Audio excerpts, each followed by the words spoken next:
What's up, y'all? I legit just recorded this entire video on my phone and I realized that the audio does not work. So now I have to record it all over again. I'm holding this heavy Canon 80D. It is completely heavy. Actually broke my Canon G7X. I dropped that trying to do a gender reveal for you guys back in when I first found out I was pregnant. So yeah, that was that. But anyways, I'm sorry if I sound like my voice is like super low. Like baby girl is asleep in the other room and I'm not trying to wake her up.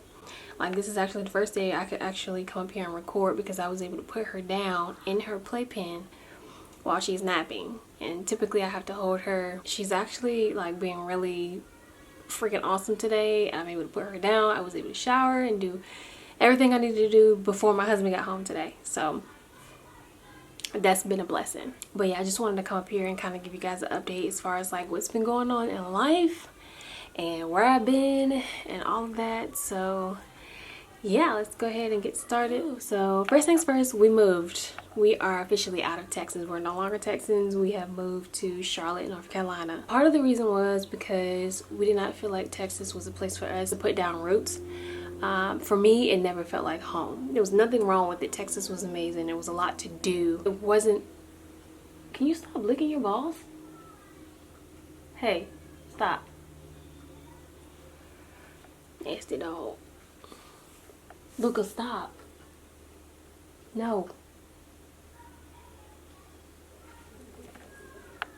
Bro, can you stop, please? Can you stop?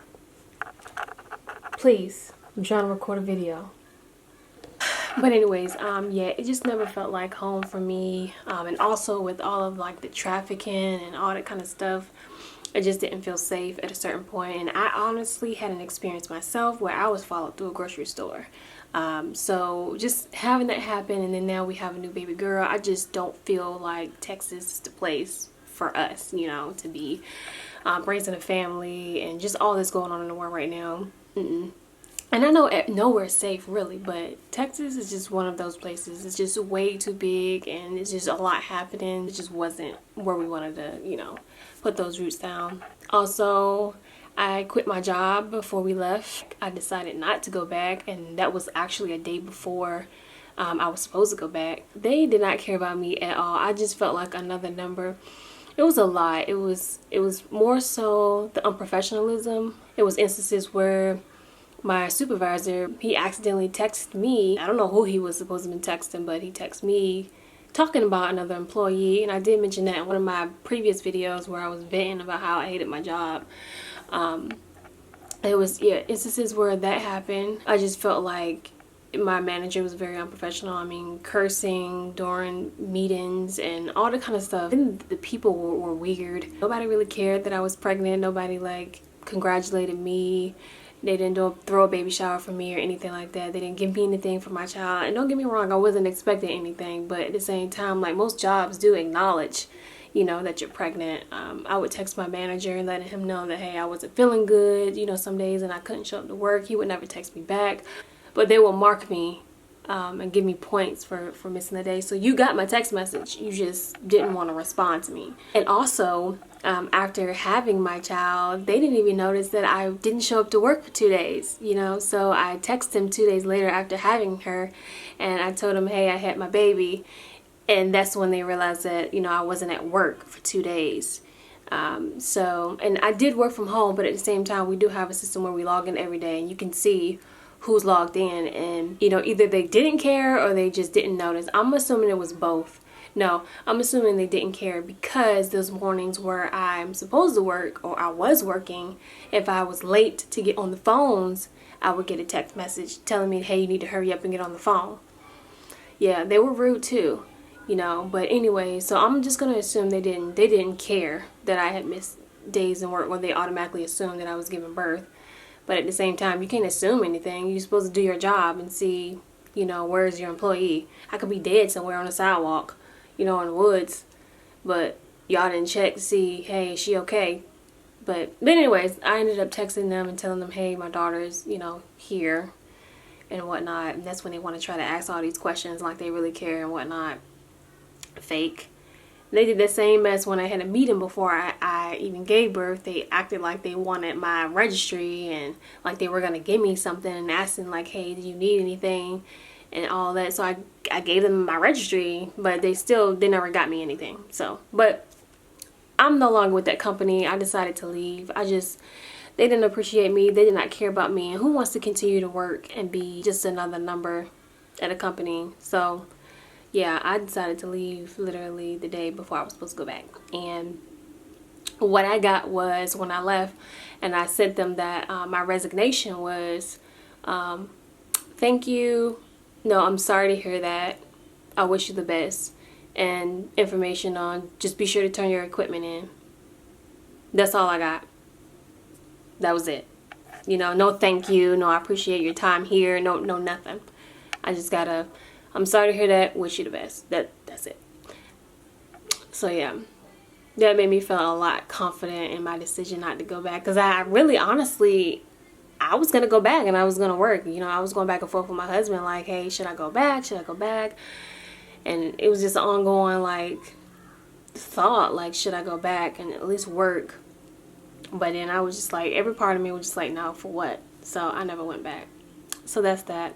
So along with the move, me quitting my job, Joe and I are married now. We got married back in February of this year. So yes, I'm officially a Mrs. Staten. It's been a long time coming. We've been wanting to get married, but it was just a lot going on. We was in the process of moving. We just ended up going to the courthouse, you know, having a little small private little ceremony there. We do plan on having a bigger ceremony. Not really sure when specifically, but we will be having a bigger ceremony. That way our families can be a part of, you know, our union, and like we can kind of make it like official. I mean, even though it is official, but you know what I mean, like just having that day to like, they can get all dressed up and just be in love, you know. But yeah, little update on baby girl. I think the last video I made, I was like 38 weeks pregnant. Y'all, it's been almost 7 months. And baby girl is almost 7 months, and she was born March 23rd of this year. And y'all, it was it was the best day of my life. She's growing up so fast, and I don't know yet if I'm gonna put her on camera, but I will. If I decide to, I'll definitely put her up here and introduce her to y'all. She is growing up way too fast, you guys. She's a split image of her dad and I. She has 2 teeth now. She's crawling. She's trying to stand up. She's not talking yet, but I think the other day she did say dada, even though I'm with her all the time. How dare she? But she's just, I mean, has a smile that just lights up my entire world. And I love that little girl so much. I'm not going to keep talking about it because I'm going to start crying like a little wimp. But if you're a mom, you know, like your kids really do change your life, and it's just a beautiful experience. And she's also part of the reason why we decided to move a little bit closer to home, because we weren't able to see family. I gave birth by myself. It was just me and my husband. No family came, you know, to experience that with me. And just it was a lonely experience, but it was still beautiful. The hospital and the staff, my OB, everybody took good care of me. So I did have a good experience as far as that.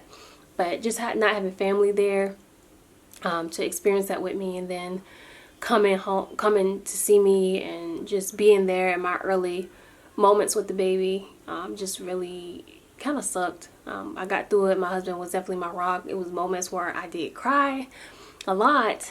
It wasn't postpartum depression, but it was definitely emotional not having my family there. So I think that kind of cultivated the decision to go ahead and just move back closer to home. That way we can have family in a reasonable distance to come see us and help out. So yep, that's why we ended up here. Other than that, I am doing good. Family is doing well. Nothing has been perfect, but we are doing pretty good. I do want to make this my comeback on YouTube. It's just been really hard being a first-time mom and trying to get a routine with everything. So but this is going to be my comeback. I want to get more into photography and videography, so I want to make my videos a bit more creative, realistic, but at the same time relatable. to you guys, or for you guys. This is the first of many. I apologize again for just being so MIA. It's just a lot has been going on. I think baby girl is starting to wake up. Oh, let me go see.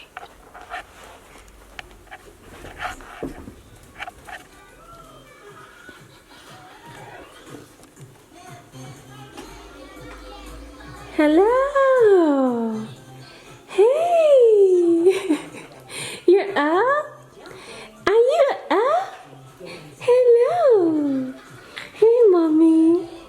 Hi. You're so cute.